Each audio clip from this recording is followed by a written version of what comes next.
বিনীত গোয়েলের সাথে দেখা করেছে।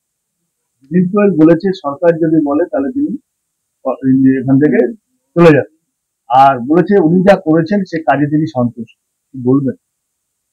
এটা ছাত্রদের একটা কথা বলছি প্রথম থেকে, ছাত্ররা গোলাপ ফুল আর নিরস্ত্র হয়ে আজকে গেছিল তাদের দাবিপত্র নিয়ে, এবং যাওয়ার ফলে তারা যে ব্যারিকেডের সামনে পড়েছে এবং 24 ঘন্টা 25 ঘন্টা তাদের রাস্তায় বসিয়ে রাখা হয়েছে, এটা খুব প্রশাসনের থেকে আমাদের কষ্টদায়ক মনে হয়েছে।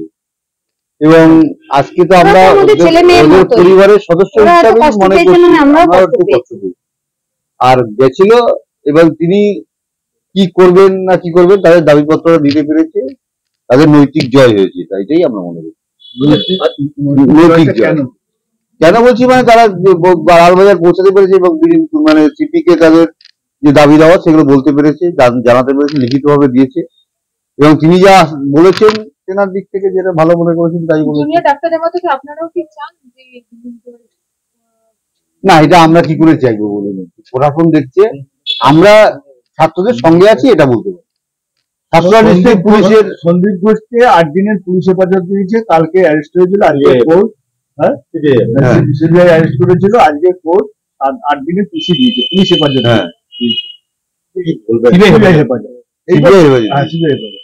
এটা তো আইনগত বিষয় না, এটা আমাদের বিষয় না, এটা উনি দুর্নীতি মামলায় ধরা পড়ে, আমার মেয়ের কেসে উনি ধরা পড়েনি, এ ব্যাপারে আমরা কি বলবো? রাষ্ট্রপতির কাছে আপনি চিঠি দিয়েছেন, এই নাকি আবেদন ছিল, এখনো যায় তো চিঠি পৌঁছায়নি, চিঠি পড়লে আপনাদের প্রকাশ্যে চিঠি দিয়ে দেবে। আবেদন জানিয়েছি, আমাদের মনের কথা, মায়ের মনের কথা, মনের দুঃখ, এটাই প্রকাশ করা হয়েছে। অনেক জায়গায় দিয়েছি, সমস্ত প্রকাশ্যে দিয়ে দেবো আপনাদের, কপি আমাদের কাছে আছে, আগে ওনারা পান, চিঠি রিসিভ করলে তারপরে আপনাদের। সন্দীপ ঘোষ বললাম তো একটা কথা, সেই তো উনি তো দুর্নীতি মামলায়, আর আমার নয় তো দুর্নীতির বলি, কালকে বারবার বলেছি দুর্নীতির বলি হয়েছে। আশা করছি যে দুইজন মিলে দুর্নীতি এবং খুন ধর্ষণের যে মামলার যে বিচার মানে তদন্ত চালাচ্ছে সিবিআই, তারা একটা সাকসেস খুব শিগগিরই পাবে, এটাই আশা রাখি।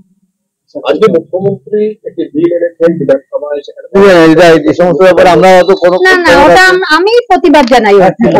আজকে একটা ডক্টর যে যারা পড়ছে তারা কি ছেলে কি মেয়ে এটা বিচার করা উচিত নয়। ছেলেরা 12 ঘন্টা মানে মেয়েরা 12 ঘন্টা ডিউটি করবে, ছেলেরা 24 ঘন্টা ডিউটি করবে, এটা তো মেয়েদের আরো ছোট করা হচ্ছে, বৈষম্য, মেয়েদের আরো হেনস্থা করা হচ্ছে। এটা কেন হবে? এই বিল আমি পূর্ণ মানে অসমর্থন করবো। এই যে আমি যেটা শুনেছি এটা আমি প্রতিবাদ করেছি, এই যেটাই শুনেছি মেয়েদের 12 ঘন্টা কেন, এটা বেশি কাজ করবে, মেয়েরা 12 ঘন্টা বেশি কাজ করতে পারবে। আজকে যে এখানে যে অনেক যে মেয়েরা আছে তারা হয়তো 10টার সময় 11টার সময় ইন্টারভিউ কারোর প্রয়োজন পড়তে পারবে, যাবে না তাকে, তাদের চাকরি ছেড়ে দিয়ে বাড়িতে বসে বসে থাকতে হবে।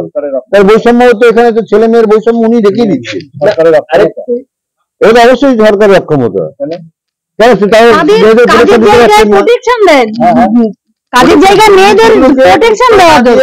দুর্নীতি হলে সামনে আনার চেষ্টা করুন। আজকে সন্দীপ ঘোষের বিষয়টা তো 3 বছর ধরে অনেকেই সামনে আনার চেষ্টা করেছিল, কিন্তু আনার হয়নি কেন? এই জবাবটা কে দেবে? এই জবাবটা প্রশাসনকেই দিতে হবে। আজকে সন্দীপ ঘোষ যদি এরকম ভাবে দুর্নীতি না করতো, আজকে আমার মেয়েটা তো বলি হয়ে যেত না, আজকে ধারা পৃথিবী ধরে উত্তাল হতো না, আজকে ওনাকে এত চিন্তা করতে হতো না। আজকে যে বিলটি আনা হয়েছে, মুখ্যমন্ত্রী বলছেন যে ভারত ন্যায় সংহিতা যেটা আছে সেটাকে বেশ কিছু পরিবর্তনের মধ্যে অন্যতম হচ্ছে যে প্রত্যেকটি ক্ষেত্রে মৃত্যুদণ্ড তিনি চাইছেন, মানে এটা প্রস্তাব রেখেছেন। সেটা আপনিই বলেন, সেটা তো বললাম, সেটা আগে তো দিতে হবে, পরে তো আসবে ওটা যে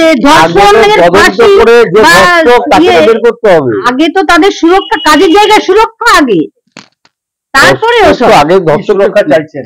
মেয়েদের নিরাপত্তা, ছেলেদের, এমনকি শুধু মেয়ে বলে নয়, যারা কাজের জায়গায় সবার সুরক্ষিত যেন হয়, এটাই চাই।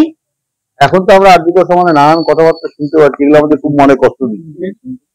এই যা অনেক ঘটনা ঘটেছে আগে, যে সমস্ত সেগুলো এই দুষ্কৃতীদের কাজ ছিল। আজকে যে দেখতে পাচ্ছি কিছু কিছু ডাক্তার, তারা ডাক্তার নয়, তারা দুষ্কৃতী, এবং তাদের এই করা হচ্ছে এইভাবে দুষ্কৃতী হিসাবে। তারা যারা বড় বড় মাথায় প্রিন্সিপাল আজকে দুর্নীতির মামলা আটক হচ্ছেন, 4 বছর এরপরে আর কি কাকে বলবো? স্বাস্থ্য দপ্তর আজ পর্যন্ত তাকে সাসপেন্ড করতে পারছে কেন? তাকে আড়াল করার চেষ্টা করছে কেন প্রথম দিন থেকে? কলেজের না এটা কিছু বলেন। বলছি যে ডায়েরি যে বারবাকি ছেঁড়া পাতা নিয়ে একটা প্রসঙ্গ উঠেছিল, তো ডায়েরি সম্পর্কে যে সিবিআই আজকে পুরোপুরি তথ্য পৌঁছেছে কি আপনাদের মনে হয়? ডায়েরি পেয়েছে, কিন্তু ওই ছেঁড়া পাতাও মনে হয় পেয়েছে ডায়েরিটা, ঠিক আমরা জানি না। সঠিক তদন্ত হবে বা কিছু কিনারা হতে পারে সেটা কি বলে মনে হয়? সেটা বুঝতে পারছি, সেটা সিবিআই দিক থেকে আমি তাহলে তো সিবিআই এর লোক হয়ে যেতাম, তদন্ত করে কবেই সব সাজা দিয়ে দিতাম। তিলোত্তমার এই কেসে একজন মাত্র এখন অ্যারেস্ট হয়েছে, সন্দীপ ঘোষ যে অ্যারেস্ট হয়েছে সেটা অন্য কেস। হ্যাঁ, কি বলবেন?